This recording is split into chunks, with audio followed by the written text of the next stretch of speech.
деген өзіміз ауыл сыртындағы бір үйге барамыз деп шештік. Бірақ та біз көргенде жаңбыр жауып кетті. Сосын біз бара алмай қалдық. Біз әжеміздің үйімізде болдық.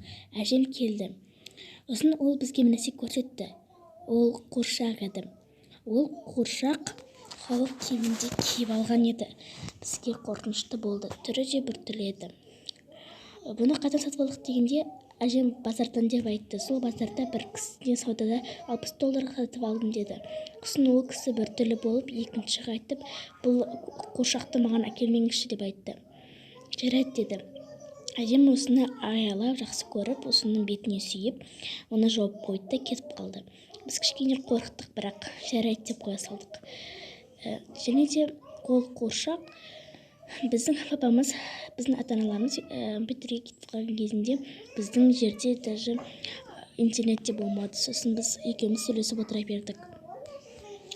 Сосын біз қорыққанда бір есіктен мысықтың тырмалағанын естіп отырдық. Біз қорқып кеттік. Ол қатты тырмалап отырды.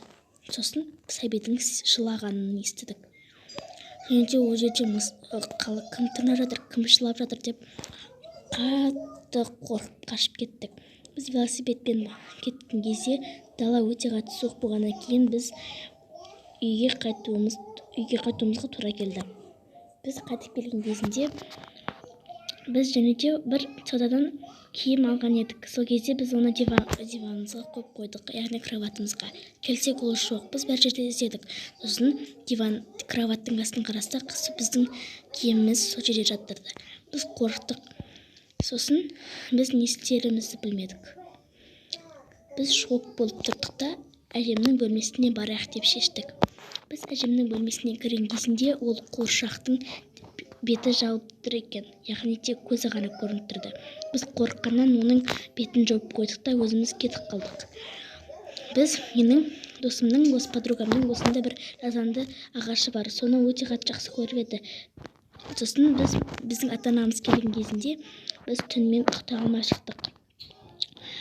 Таң атқаннан кейін біз орнымыздан тұрдық та қарасақ, жасанды ағаштың барлық жапырақтары сол жерге түсіп жатты.